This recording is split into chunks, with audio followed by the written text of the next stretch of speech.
Meus irmãos, boa noite, né? Mais um encontro, com a graça de Deus, do Grupo de Estudos Maria Delatório. Hoje, nós temos como palestrante super, super especial, né? O meu amigo Jeová Farias, né? Vai falar sobre o sofrimento redentor, né? Então, Jeová, se sinta à vontade, tá certo? Pode fazer suas considerações aí, se quiser se apresentar, fique à vontade. De boa. Oi, gente, obrigado aí pelo convite. Eu fazia parte aí do grupo, né, quando eu morava no Brasil, e faz um tempo que eu não tô mais no Brasil, mas que eu ainda gosto muito do grupo. Foi pelo grupo aí que eu conheci a menina, essa tal de Maria Leidiane aí, que por acaso a gente tá se casando. Então, tenho muito a agradecer aí pelas coisas do grupo, né? E acho que isso dá uma esperança, né, para quem estiver atrás do seu José ou da sua Maria, né? Eu encontrei a minha Maria. Pois bem, ah, eu queria falar, assim, hoje o tema é sobre o sofrimento, né? E é bem vasto, sabe? É um negócio grande, assim.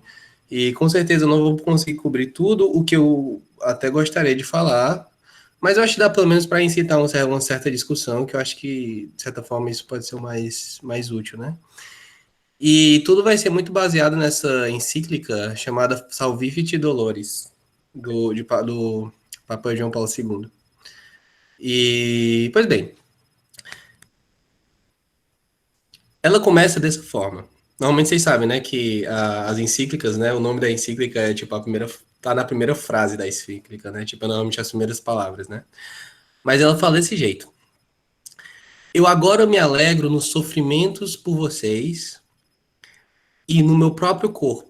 Estou completando o que falta do sofrimento de Cristo a favor do seu corpo, que é a igreja.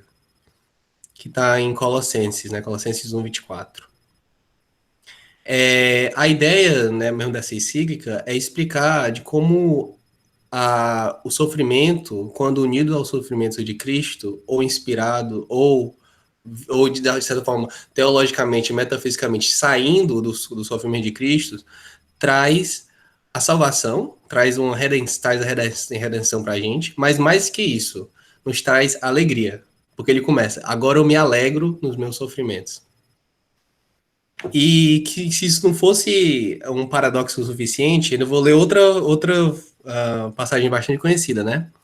Essa daqui. Alegrem-se sempre no Senhor. Digo mais uma vez, alegrem-se. Mostrem a todos que vocês são pacientes e bondosos. O Senhor virá logo. Não vivam ansiosos por causa de nada. Ao contrário, orem a Deus em qualquer circunstância e peçam a Ele o que vocês precisam. E façam isso sempre com ações de graças. E a paz de Deus, que está além da compreensão humana, guardará os corações e a mente de vocês em Cristo. Essa carta a carta aos Filipenses, né? Que na verdade São Paulo escreveu quando ele estava na prisão, tendo ele sido preso injustamente. Aí eu me lembro de uma pregação do Padre Léo, né, Padre Léo da Canção Nova, que quando eu estava no processo de caminhada da fé, né, no começo, eu fiquei impressionado com isso, né? Porque como uma pessoa que está presa, injustamente presa, né, tipo, consegue falar consegue escrever algo desse tipo, né? Alegrem-se, né? E dê graças a Deus. Então, tipo, existe um paradoxo aí entre o sofrimento e a alegria, que é tipicamente cristão. Essa alegria provém justamente da descoberta do sentido do sofrimento. E quando a gente descobre esse sentido, o sofrimento não se torna só suportável, mas como ele se torna redentor. Então, nessa formação, eu vou tentar, bom, se der tempo, né, eu vou tentar falar sobre esses tópicos. Primeiro, o que é o sofrimento? Primeiro, qual é essa busca que a gente tem para o sentido do sofrimento humano? Qual a relação que ela tem com a cruz e como é que a gente participa nesse sofrimento? E, de certa forma, como é que a gente alcança essa alegria cristã, né? Então, primeiro, sofrimento, né? O sofrimento é um tema universal. Ele está, de certa forma, ligado à essência humana. Porque, dada a nossa consciência, né, dado que a gente tem essa capacidade, bom, intelectual, né, da consciência, a gente toma um outro nível de experiência com sofrimento, que outros animais não têm. O sofrimento de primeira, ele, de fato, suscita uma virtude que chama compaixão. É porque a gente vê o sofrimento no próximo que a gente consegue ter essa particular, essa virtude, né? Que na verdade São Tomás de Aquino chama de misericórdia. Misericórdia no sentido próprio da palavra, quer dizer compaixão. Mas ela intimida, né? Tipo, sofrimento não tem como não intimidar a gente, né? Quando a gente pensa nisso. O sofrimento dessa forma parte de duas maneiras. Existe o sofrimento físico, né, que é quando qualquer doença, né, que ataca principalmente o corpo, mas principalmente é o sofrimento moral, que ataca a alma. Esse sim é o que mais dói. E é interessante mencionar que no Antigo Testamento sempre existia todo tipo de sofrimento era algo psicossomático, né? Ou físico e mental, ou no sentido da alma. Era sempre um amálgama desses dois. Tanto que se fala muito de dor nos rins, dor no fígado, dor no coração. Quando na verdade não era totalmente relacionado ao órgão, mas era mais relacionado a um sentimento particular da alma que estava alinhado com aquele órgão de alguma forma, né? Eu acho que hoje a gente chama de dor do cotovelo, né? Por exemplo. Psicossomático. Pois bem, e na Bíblia, na verdade, é um livro do sofrimento, quando você pensa nisso. Porque na Bíblia a gente encontra o sofrimento que advém do perigo da morte, a dor da morte dos próprios filhos, a dor da morte do primogênito, a falta de descendência, a saudade da pátria, a perseguição e a hostilidade no meio ambiente, o escárnio e a zombaria em relação com quem sofre, a solidão, o abandono, tipo, todos esses temas estão na Bíblia de alguma forma. Então, o sofrimento humano permeia a Bíblia de uma maneira bem, bem precisa, sabe? Então, o que é que seria o sofrimento? O sofrimento humano diz respeito a justamente a experiência que o ser humano tem com o mal com I maiúsculo, é o mal. O homem sente o sofrimento, sente o mal, o homem sente o mal e sentindo torna sujeito do sofrimento. Então, de certa forma, para entender o sofrimento, a gente tem que começar tentando entender o que é o mal. Por que ele existe também, né?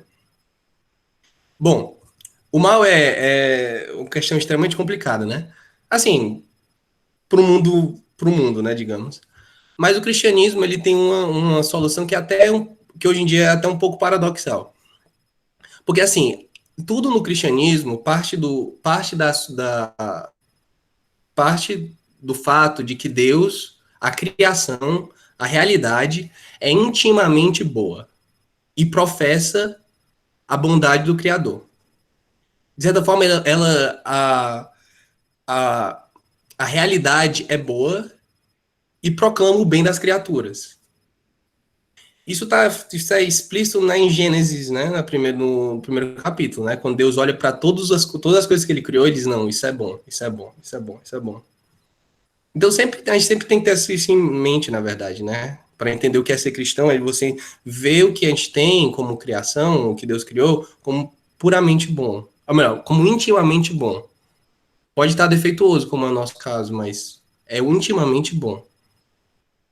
Então o que é que seria o mal, né?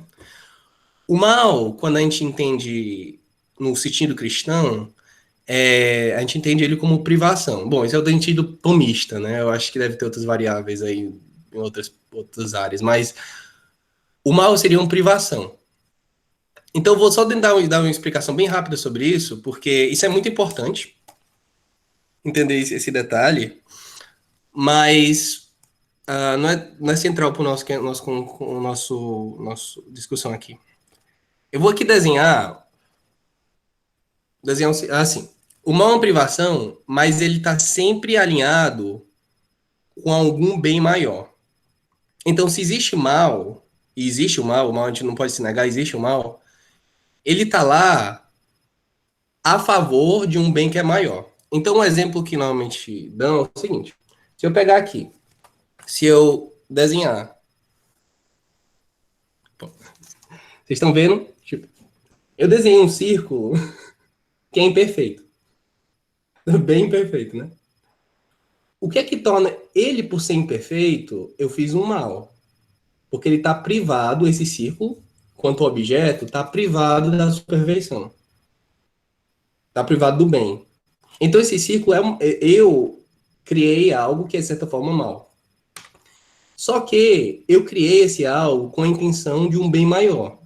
Que seria do quê? De explicar o que é um círculo imperfeito. Então, o bem maior, o bem, né, que é de trazer para vocês a explicação do que é um círculo, do que é imperfeição, do que é a privação, é maior do que o fato de eu ter desenhado essa imperfeição em particular. Então, tipo, a gente tem essa mentalidade é que é para guiar nossa experiência com o mal, de certa forma. Se a gente experimenta o mal, é porque existe um bem maior que está sendo conquistado naquela experiência. Ou melhor, Deus, ele deixa que aquela experiência aconteça porque existe um bem maior sendo preservado ou sendo conquistado. A gente pode falar mais sobre essa história do círculo, entendeu? Depois. Mas o homem sofre por causa do mal, que é uma certa falta, limitação, distorção do bem, certo? Agora, o que é o sentido? O que seria o sentido disso, né? Eu acho muito interessante quando perguntei isso, que eu não sei se já viram a Suma, né? Para mim foi uma das coisas mais impactantes que eu vi na minha vida, né? Tipo, quando o Santo Tomás de Aquino ele vai dar as provas da existência de Deus. Ele, como vocês sabem, eu imagino, na Suma, ele normalmente ele coloca várias objeções para várias perguntas, né? Normalmente 3, 4, 5. Agora, a existência de Deus, que é para ser um tema bem controverso, não sei, né? Principalmente hoje em dia, ele só dá 2 objeções. E uma das objeções, na verdade, é o problema do mal. É a pergunta de por que o mal existe, né? Obviamente ele explica tudo lá, mas eu não vou entrar nesse detalhe. Ele, tipo, dá um exemplo parecido com o que eu dei. Mas a história é o seguinte: o mal, hoje, quando eu percebo, o mal e o sofrimento normalmente são as coisas que mais objetam as pessoas a acreditarem em Deus. Tipo, por mais que as pessoas tenham todo o racional, tipo, você vê que no fundo elas simplesmente não conseguem aguentar o sofrimento, ou pelo menos não conseguem encontrar um sentido para o sofrimento. Que isso é totalmente humano, né? Tipo, a gente também passa por isso. Então, tipo, a busca do sentido do sofrimento é extremamente importante no ser humano, né? No fundo de cada sofrimento experimentado pelo homem, como também na base de todo o mundo dos sofrimentos, aparece inevitavelmente a pergunta: por quê? É uma pergunta acerca da causa, da razão e também da finalidade. É algo propriamente humano. Porque a gente percebe que animais, a dor, que é própria também de animais, a dor física pelo menos, se encontra lá, né? Mas só o homem, ao sofrer, sofre e se pergunta por quê. Então isso é tipicamente humano de perguntar o porquê, sabe?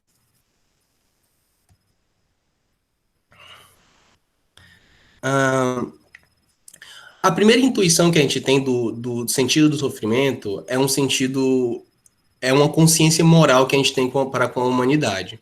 A história do olho por olho, dente por dente. Significa o quê? Que se existe sofrimento foi porque eu fiz alguma coisa ruim. A gente vai explorar isso aqui. E principalmente a gente vai. Ou seja, nesse sentido, o sofrimento é uma punição. A gente vai explorar. A carta, né, a encíclica, ela explora isso usando o exemplo do livro de Jó. Que Jó é o seguinte: ele nada tendo feito de nada de.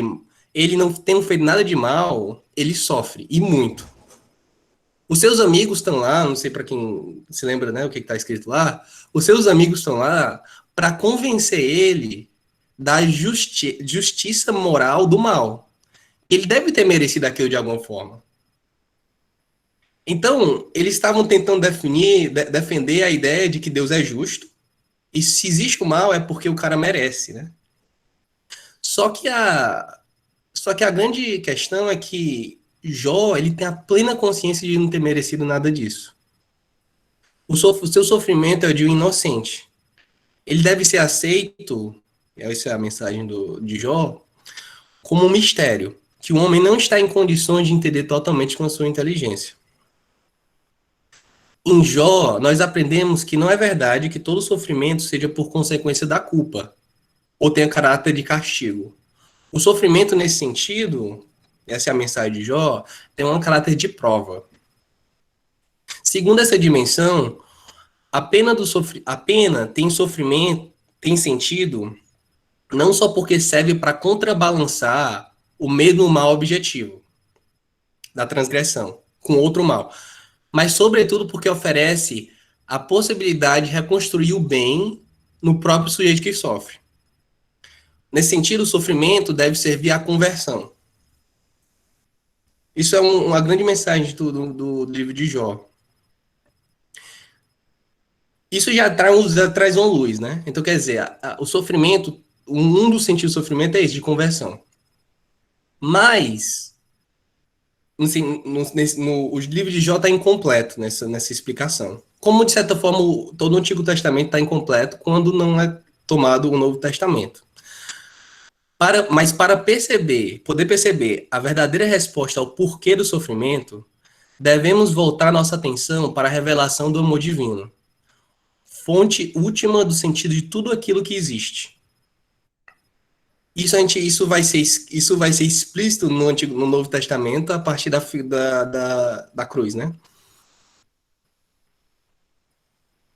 E também é interessante isso, né? De se colocar contrabalancear o amor divino com o que acontece na realidade, né? É o que o Papa João Paulo II falou, né? Tipo, que o amor me explicou tudo, né? O amor que realmente dá sentido às coisas e também ao sofrimento, né? Tá, então o que seria a cruz, né? Com relação, como é que ela se desenrola nessa discussão, né? A ideia é o seguinte: a gente conhece muito bem essa frase, né? Que Deus amou tanto o mundo que deu seu Filho unigênito para que todo aquele que crer nele não pereça, mas tenha vida eterna. O Filho unigênito foi dado à humanidade para proteger o homem, antes de mais nada, desse mal definitivo, do sofrimento eterno. Então, quer dizer, a própria ideia da cruz já tem essa ideia de que ela previne, né, tipo, o sofrimento eterno. Isso é, assim, a gente pode, obviamente, teologicamente indiscutível. Mas, ele também a cruz de Nosso Senhor também oferece uma luz para o sofrimento temporal da gente. Sofrimento aqui na Terra, né? Ele, como Deus, tornou-se incessantemente próximo ao mundo do sofrimento humano. Ele curava os doentes, consolava os aflitos, dava de comer aos famintos, libertava os homens da surdez, da cegueira, da lepra, de demônios e de diversas deficiências físicas. E por 3 vezes, ele restituiu a vida aos mortos, de mortos, né? Então ele estava constantemente perto do sofrimento que pessoas passavam, né? Ao mesmo tempo, ele ensinava, e no centro do seu ensino, propôs as 8 bem-aventuranças, que são dirigidas aos homens provados por diversos tipos de sofrimento do nível temporal, aqui na Terra, né? Estes são os pobres em espíritos, os aflitos, os que têm fome e sede de justiça, os perseguidos por causa da justiça, aqueles que são injuriados, perseguidos. E, de certa forma, ali você vê que o centro do ensinamento de Nosso Senhor está dirigido ao sofredor, né? Aquele que sofre. Ele também assumiu sobre si o sofrimento humano. Ele teve cansaço, ele teve que fugir quando era criança, né? Então ele sentiu a falta de uma casa, a incompreensão, ele foi abandonado na cruz. E finalmente, a cruz em si. É precisamente por meio de sua cruz que ele deve atingir as raízes do mal, que se embrenham na história do homem e nas almas humanas. É precisamente por meio da sua cruz que ele deve realizar a obra da salvação. Aí eu achei interessante que eu estava tendo uma discussão um pouco sobre isso, né? Tipo, essa semana. Que era justamente. Era um texto, né, de São Paulo, quando ele fala assim: ao levar muitos filhos à glória, convinham por Deus que tornasse perfeito, mediante o sofrimento, o autor da salvação deles. Ele diz que a salvação, a missão salvífica de Nosso Senhor, tornou-se perfeito, isso está em Hebreus 2:10, tornou-se perfeito mediante o sofrimento de Cristo. A gente vai falar mais daqui a pouco sobre isso. Mas ainda mais explícito que isso, a gente pode ler na famosa passagem do Homem das Dores, né? Que a gente conhece bem, né? Que lá em Isaías, né? Que ele fala assim: não tem aparência bela nem decorosa para atrair nossos olhares. Foi desprezado e evitado pelos homens. Homem das dores, familiarizado com o sofrimento. Como pessoa da qual se desvia o rosto, desprezível e sem valor para nós. No entanto, ele tomou sobre si as nossas enfermidades. Carregou-se com as nossas dores. E nós o julgávamos açoitados, e homem ferido por Deus e humilhado, mas foi transpassado por causa dos nossos delitos, e espezinhado por causa de nossas culpas. A punição salutar para nós foi atingida a ele, e as suas chagas nos curaram. Todos nós, como ovelhas, nos desgarramos, cada um seguiu seu caminho. O Senhor fez cair sobre ele a culpa de todos nós. Então, tipo, é impressionante quando você pensa assim, né? Impressiona-nos ainda, nas palavras do profeta, a profundidade do sofrimento de Cristo. Ele, embora inocente, carregou-se com os sofrimentos de todos os homens, porque assumiu sobre si o pecado de todos. Então, temporalmente, ele assumiu o nosso sofrimento. Ele assumiu o nosso sofrimento temporal de nossos pecados. Então, tipo, ele não estava só perto do sofrimento do ser humano, das pessoas que sofriam, como ele também estava perto do sofrimento em si, porque ele sofreu com ele na natureza dele. Ele não sofreu com o pecado, mas sofreu com os nossos pecados. Ele sendo totalmente inocente, ele sofreu voluntariamente. Então, nesse sentido, é um pouco parecido com Jó, né? Tipo, ele sem ter nenhuma culpa, sofreu. E sofreu voluntariamente.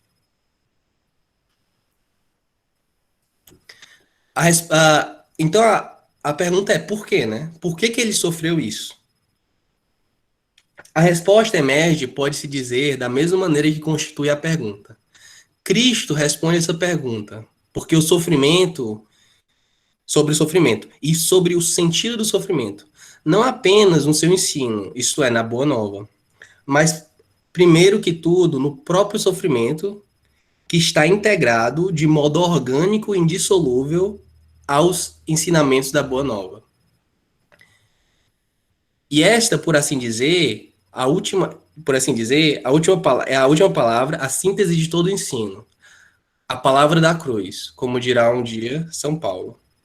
Então, na Boa Nova, né, no Evangelho de Cristo, né, não está só o ensinamento, né, mas está a experiência do sofrimento, né? Não é só alinhado àquele que sofre, mas o fato de sofrer também está presente na Boa Nova da salvação.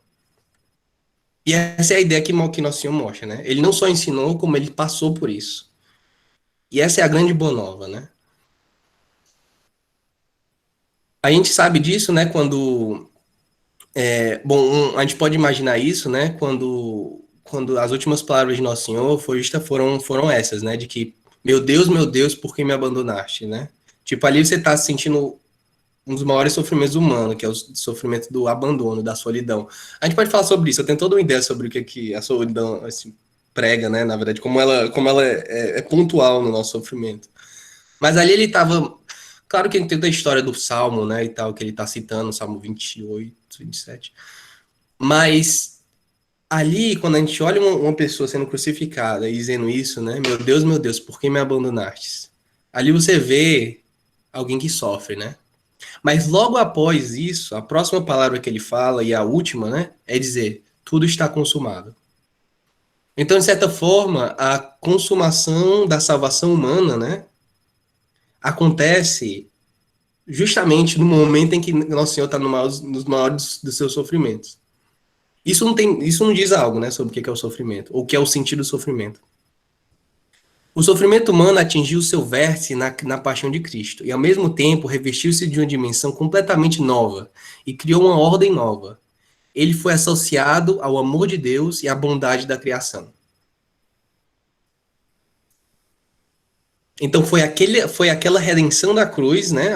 O tudo está consumado, no momento que Nosso Senhor sofria mais, que você vê a realização da salvação humana, né? Então eu acho muito interessante, só para tirar um exemplo aqui, uma hora eu me deparei pensando nisso. É engraçado que a gente usa cruzes, né? A gente tem cruzes aqui, né? Tipo, a gente carrega cruz, né?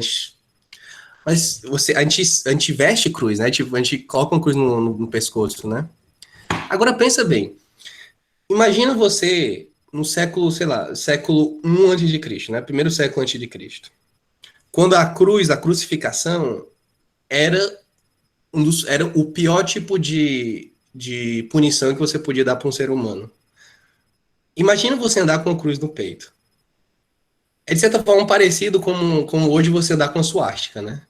Porque a cruz, antes de Cristo, era o símbolo da crueldade humana ao extremo, né? Do sofrimento extremo, né? E depois de Cristo, na verdade, se tornou um símbolo que a gente encontra em todo canto, né? Um símbolo de amor. E mais que isso, um símbolo de redenção.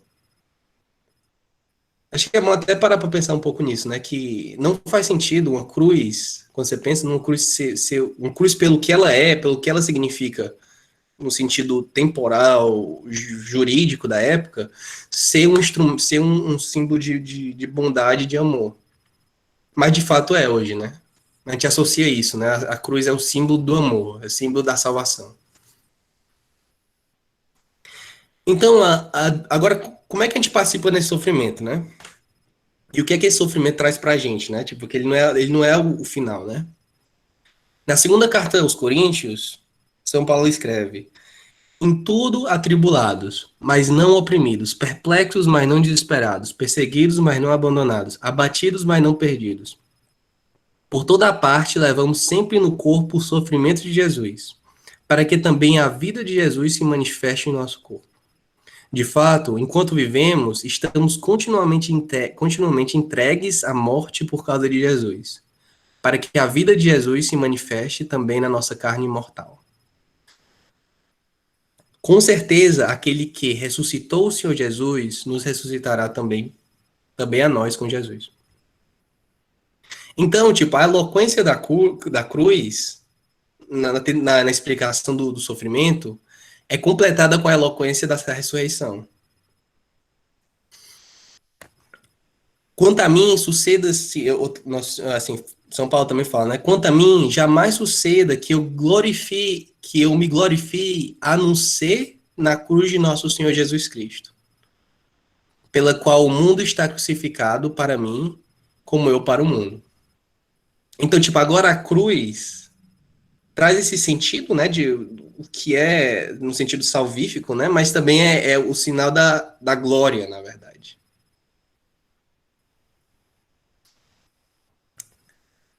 Então, aí também São Paulo ainda fala mais, né? Alegro-me nos sofrimentos suportados por vossa causa, e completo na minha carne o que falta no sofrimento de Cristo no seu corpo, que é a igreja.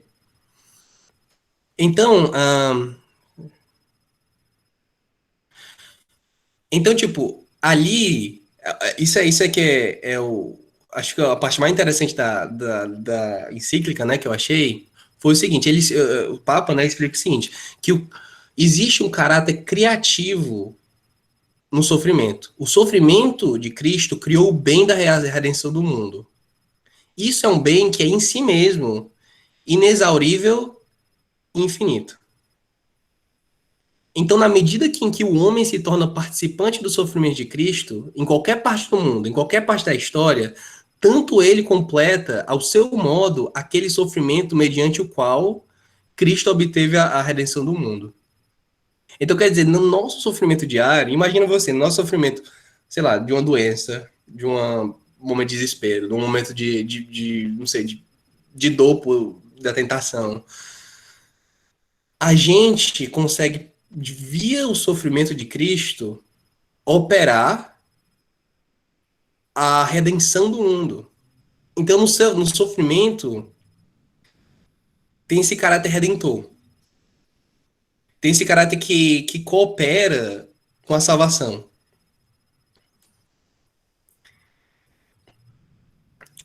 Quererá dizer isso, porventura, que a redenção operada por Cristo é completa? Obviamente não. Não é completa, obviamente não. Jesus, na crucificação, completou o plano de redenção. Isso significa apenas que a redenção operada por virtude do amor satisfatório permanece constantemente aberta a todo amor que se exprime no sofrimento humano. Nessa dimensão e na dimensão do amor, a redenção, já realizada totalmente, realiza-se, em certo sentido, constantemente. Então é como se dizer que quando a gente sofre por amor, a gente está completando o plano salvífico de Nosso Senhor. Obviamente que ele completou, já está feito, né? Mas a gente participa dele. Então, quer dizer, você como ser humano, eu como ser humano, temos a capacidade, pelos sofrimentos com amor, né, de criar. Como pela criação, né, existiu a redenção, a criação da redenção, também teve a gente também consegue criar a partir da maneira como a gente vive o sofrimento. Nessa dimensão, todo sofrimento humano, em razão de sua união com Cristo, no amor, completa o sofrimento de Cristo. Completa-o como a igreja completa a obra redentora de Cristo. Então, é quase a história de que, por exemplo, no sacrifício da missa, a gente sabe que ali é Nosso Senhor, né? Tipo, é o mesmo sacrifício. Isso quer dizer que Deus está sendo morto, tipo, toda vez? Não. Quer dizer que o mesmo sacrifício de Nosso Senhor no Calvário, há 2000 anos atrás, ele, na verdade, foi algo atemporal. Foi algo que apesar de ter uma presença temporal num certo período do tempo, o efeito dele foi atemporal. Então, todo o sacrifício quando você vai na missa, você está vivendo aquilo que Cristo viveu 2000 anos atrás, no sentido temporal da história, cronológico. Então, da mesma maneira como Cristo salvou o mundo, redimiu o mundo naquele momento, a igreja continua a obra redentora de Cristo cronologicamente. De certa forma, como Cristo é a nossa cabeça, né, a cabeça da igreja, e ele redimiu o mundo, a igreja por si só também está nesse projeto de salvação que se estende além do Calvário 2000 anos atrás. Então, nesse sentido, você pode imaginar que o sofrimento que você vive hoje, por causa da igreja, na igreja, unido à igreja, completa o sofrimento de Cristo na cruz. E dessa forma completa a salvação da humanidade, né? O fruto de semelhante conversão não é apenas o fato de que o homem descobre o sentido salvífico do sofrimento, mas sobretudo que no sofrimento ele se torna um homem totalmente novo. De novo, essa criatividade, né, do sofrimento. Encontra como uma maneira nova para avaliar toda a sua vida e a sua própria vocação.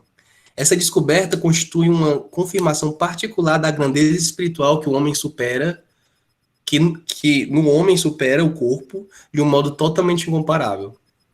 Então é como o nosso Senhor, sendo Deus perfeito, né?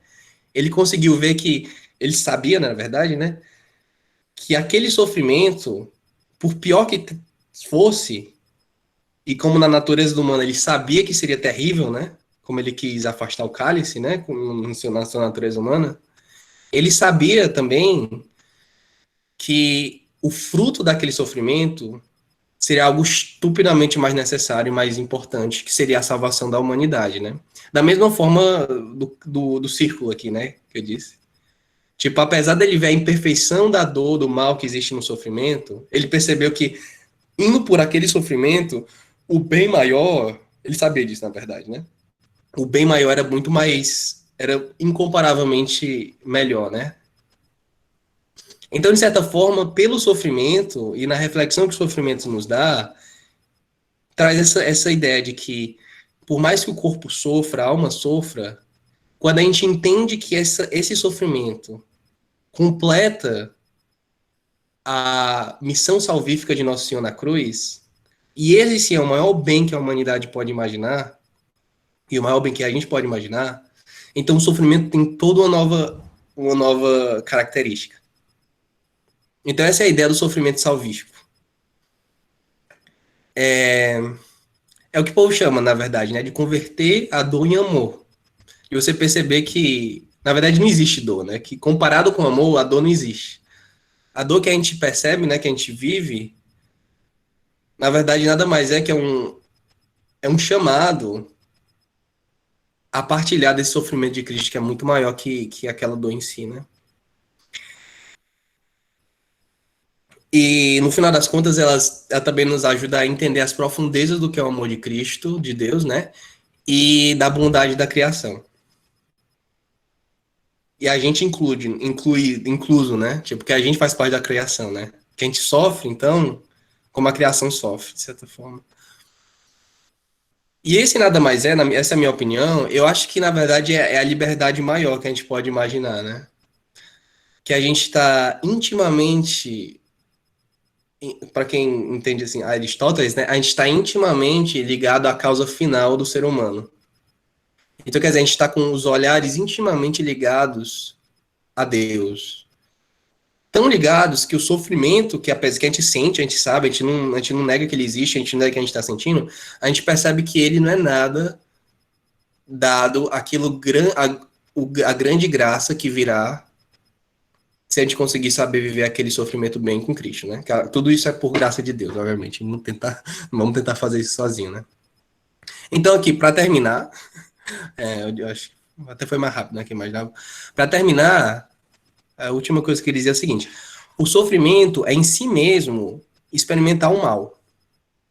Mas Cristo fez dele a base mais sólida do bem definitivo. Ou seja, do bem da salvação eterna. É isso. Se tiver dúvidas aí, eu posso perguntar. Se tiver dúvidas, eu posso dar mais dúvidas. Já volto. Jeová, Oi. na encíclica que você leu, ele fala do questão do masoquismo, do sadismo, como já é uma distorção, né? Acho que, assim, Pessoa que o ser gosta de humano, sofrer, né? a gente tem que fazer, tem que ter noção de que o sofrimento não é algo que a gente tem que seja desejável por si só. Isso é distorção. Você está distorcendo, na verdade, é uma distorção do intelecto, na verdade, né? Porque o sofrimento não é desejável por si só. Se você deseja o sofrimento por si só, é uma distorção, é um problema psicológico e pode ser um vício, né? Simplesmente um vício. A questão é de você, quando você ama o sofrimento, você não ama o sofrimento pelo sofrimento, você ama o sofrimento pelo bem maior que ele vai trazer. Entendeu? Então, nesse sentido, um cristão não pode ser sádico, né? Na verdade, eu acho interessante essa discussão porque, para quem tem uma noção muito simples do que é Deus, né? O povo normalmente fala, não, como é que Deus, então ele estava se tendo prazer, né, de certa forma, de matar o seu próprio filho, né? Aí diz, não, como é que um Deus pode ser bom? E de fato, se Deus fosse isso, ele não seria bom, na verdade. Seria distorcido, né? Não é para você ter prazer no sofrimento. Agora, quando a gente entende que Deus, que Cristo, na verdade, era Deus, né? É Deus. Então, ele, na verdade, está infligindo um sofrimento meio que em si mesmo para um bem maior. Aí é diferente. Porque o que ele quer em Cristo não é o sofrimento em si, que é o final, né, daquela história.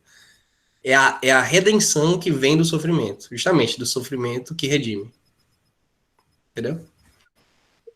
Jeová, tu falando dessa questão, eu me recordei muito de Santa Teresinha, né? Eu estou lendo, né, nesses últimos tempos, sobre o noviciado dela, estou lendo as cartas do noviciado dela, né? O noviciado dela foi um período cheio de sofrimento, um período cheio de dor, Um período em que ela teve que ver o pai dela, saber que o pai dela estava doente, sem ela poder ir lá, né? Saber o quanto as irmãs dela estavam, o que as irmãs dela estavam passando, né? Com a doença psicológica, né? Do pai dela, né? Que levou a demência, né? E da primeira carta que ela manda para sua irmã Celina, né, que é marcante, né, marcante, você percebe o quanto os santos eles conseguem, né, se aprofundar e adentrar no mistério do sofrimento redentor de Cristo, né? Porque assim, todo mundo sabe que no momento da cruz, Nosso Senhor falou, né? Meu Deus, por que me abandonaste? Né? Essa sensação de abandono, né? Que a humanidade de Cristo sentiu, né? Ela repercute na vida de todos os santos, quando eles entram na noite escura do Espírito, né?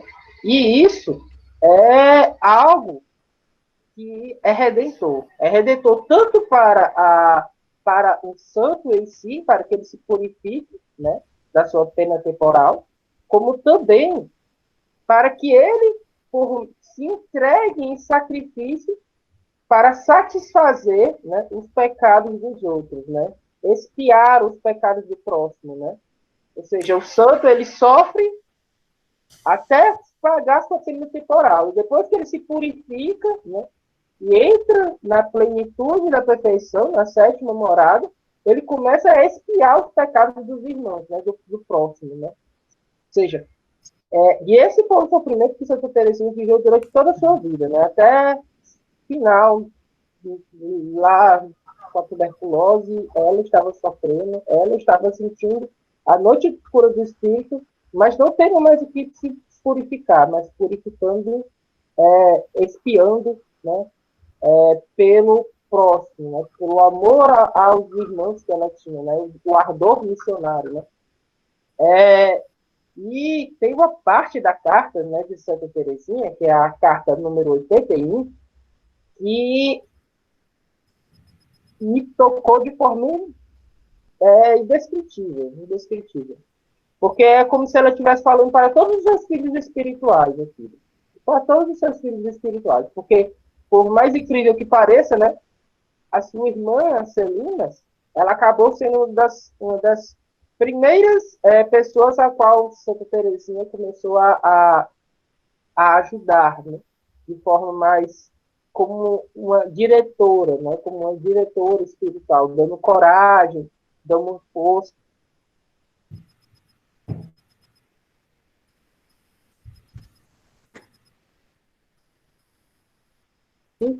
É algo que podemos refletir bastante, né? Levar para o fim dessa formação como uma preparação, né? Que esse mês nós temos duas festas, né? Duas festas na igreja que são forma irmãs, né? Que é a exaltação da Santa Cruz, né? E a Nossa Senhora das Dores, a Virgem das Dores, né? O sofrimento que Cristo sentiu, né? Nossa Senhora sentiu também, né? Claro que a maneira de Nossa Senhora, né? De acordo com com a sua humanidade, né? Mas Nossa Senhora foi aquela primeira que completou o sofrimento de Cristo, né? É muito interessante, né? Porque aquilo que São Paulo fala na sua carta, Nossa Senhora já havia feito, né? Diante da cruz, né? Completando na sua carne o sofrimento de Cristo Jesus, né? Então, eu queria ler, né, essa passagem, esse trecho, para a gente comentar um pouco sobre, né? Neste momento, né, tu me dás a impressão de uma pessoa que está rodeada de riquezas imensas. Aqui ela está falando do sofrimento, né, do sofrimento que a irmã dela está passando. Ao ver o pai dela doente, ao ter que ir para um local distante do seu leito, né, que é o seu lar, cuja vista se perde no horizonte. Esta pessoa quer virar as costas, porque, diz ela, estas riquezas a incomodariam, não saberia o que fazer delas. Seria melhor deixar que se percam ou que outro as tome. Ou seja, aquela relutância em não querer assumir a cruz e deixar a sua cruz para o outro, né? Delegar a sua missão para o outro, né? Ou seja, negar a cruz, né? Este outro não virá. Olha que importante, né? Este outro não virá, pois estas riquezas estão preparadas para a noiva de Jesus. Ou seja, esses sofrimentos, né, que a Celina estava sentindo era algo próprio da Celina. A cruz da Celina é só a cruz da Celina. A cruz do Gerson, a cruz do Jeová, é a cruz do Gerson e a cruz do Jeová. Não existe essa, como eu posso dizer, essa questão de eu carregar, eu pegar a cruz do outro para mim, né, plenamente. Eu posso ajudar o outro a carregar a sua cruz. Mas a minha cruz é algo meu. Algo meu, né? Algo que ninguém pode querer que eu não a carregue. Eu preciso carregá-la, mas como eu vou carregá-la, né? E tão só para ela. Deus revolveria o mundo para encontrar o sofrimento, a fim de o dar a uma alma sobre quem o seu divino olhar se fixou, como um amor indizível. Que nos importam a nós as coisas da terra. Seria a nossa pátria esse lodo tão pouco digno de uma alma imortal? Que nos importa que os homens mesquinhos cortem os bolores que se crescem desse lodo? Mas nosso coração está no céu. Menos sentimos, mesmo sentindo as picadas de alfinete. Ou seja, os sofrimentos que Santa Teresa, é muito interessante, né? O sofrimento que Santa Teresinha ela fala que ela sente, a sua irmã sente, são picadas de alfinete. E essas picadas de alfinete, elas são muito dolorosas, né?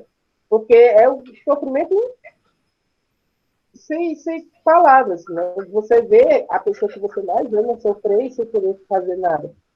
Então, como ela ajudava o seu pai, como ela ajudava a sua irmã, era entregando o seu sofrimento, né, a Jesus, e ensinando a sua irmã a entregar-se, a abraçar a sua filha, né? Por fim, esse último parágrafo. Né? Mas não penses que não seja uma graça, uma grande graça, senti-las. Por quê? Então, nossa vida é o martírio, e um dia Jesus nos dará a calma. Sofrer e ser desprezado.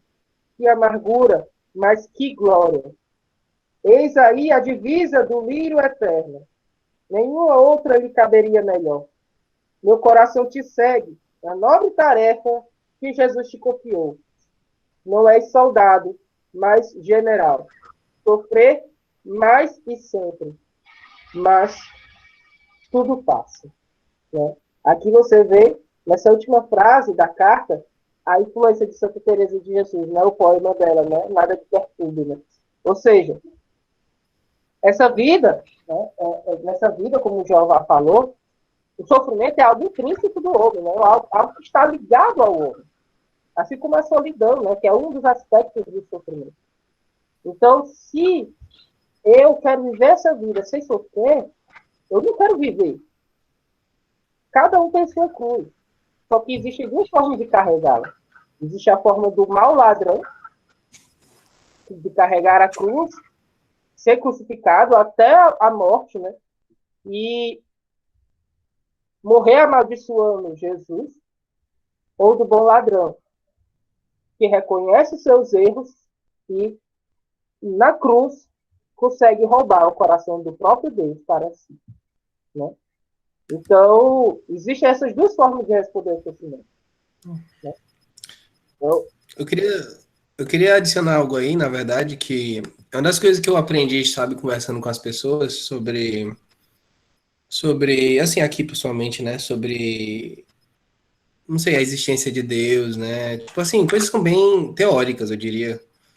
Você pode responder bem objetivamente, né, tipo, você não precisa de muita conversa, assim, né. Mas uma coisa que eu percebi, que justamente eu notei isso quando eu estava lendo de novo o Santo Tomás de Aquino, né, quando ele responde essa pergunta, né, que é o segundo artigo, né, da Suma. Eu percebi que o problema do mal, né, de você ser como o mau ladrão, digamos, né, de você amaldiçoar Nosso Senhor, mas não só Nosso Senhor, como Deus, e de certa forma duvidar de que ele até exista, ou de duvidar da bondade de Cristo, é, é muito mais comum do que simplesmente você ter um argumento racional para dizer, não, Deus não existe por causa disso, ou Deus não é bom por causa disso. Você percebe que é muito recorrente, né, que as pessoas, quando você discute, né, algo objetivo quanto a essa pergunta, né, se Deus existe, a resposta normalmente é bem emotiva, né? Diz assim, olha, eu sofro. No final das contas é essa, né? Tipo, olha, eu sofro. É o que eu percebo, é uma experiência que eu tenho. Como é que isso pode ser algo de um Deus bom, né? Então, provavelmente esse Deus não existe. Aí eu acho que achei interessante quando a gente coloca isso em perspectiva, quando a gente vai conversar com pessoas que não acreditam, né? Porque, de certa forma, é uma dúvida razoável, né? Dizer assim, poxa, realmente eu sofro, não só eu, como você, como qualquer todo mundo nesse mundo sofre, né?